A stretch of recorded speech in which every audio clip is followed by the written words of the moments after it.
First thing is, we're happy to be home. Amen. For those of you who don't know, we have a home in the city of Ashdod, which for the last 12 to 15 days has been pelted with missiles, missiles, missiles. It's not new for us. We've been to Israel before. We've had to go to the shelter before. The difference this time was obviously the infiltration of the thousands of terrorists who came into the country, murdering people, and just causing horrific havoc. The worry for us was not the missiles. We have a shelter. Now, the house we have is an older house. In Israel, they built what they call a mamad, a safe room, in most of the homes where people can go. It's a room where you close the door. It's impenetrable to rockets, and they are safe in there. We don't have that in our home. We have a shelter. We have to go down 16 stairs in our house, down to the ground floor, and then down another 11 stairs into what I call a concrete bunker. It's about 20 feet by 8 feet. And that's where and you have literally 30 seconds from the time the alarm goes off until an explosion hits. And you know what? We timed it, and it is exactly right.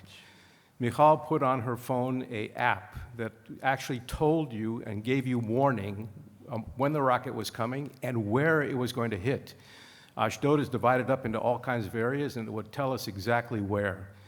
The crazy thing is, because it works by satellite, this morning she got a notice that Ashdod was being hit with missiles here while we're here.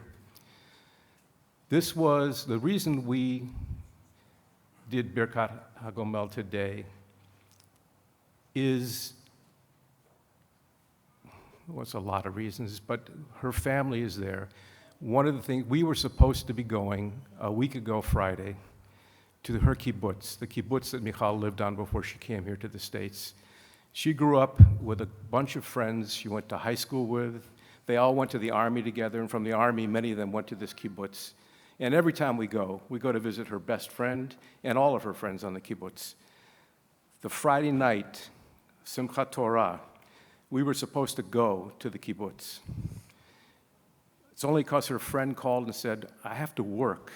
You're more than welcome to come, but I have to work tomorrow. And we said, no, we'll make it another time. Otherwise, we would have been on the kibbutz that was attacked. And her friend and her husband and son and neighbor hid them in the mamad in their house, starting at 6 o'clock in the morning when the attack started until 10 o'clock at night, with her son holding the handle on the door and her husband with a gun aimed at the door in case anybody came through. And what they heard, there were 3 or 4 terrorists in their home. They ransacked the house. They took things from them. Fortunately, they did not try to get into the room. Unfortunately, there are many people on that kibbutz who are missing. There are those who were killed, one of those being a good childhood friend of Michal's, Boaz Avram, one of the nicest, sweetest human beings you would ever meet. We went to his funeral just before we came home. There were over 1,000 people at that funeral. He had a full military funeral, and I have to tell you, as sad as it was empowering to see the people come together. We're rattled, we're shaken, and I have to say that a little bit guilty that we're here because Michal has a sister and we have our nephew there and a lot of relatives. And we feel guilty leaving them in harm's way when we're here safe, be able to come to shul. We only hope and wish that this resolves itself quickly and that there is no more loss of life. Amen.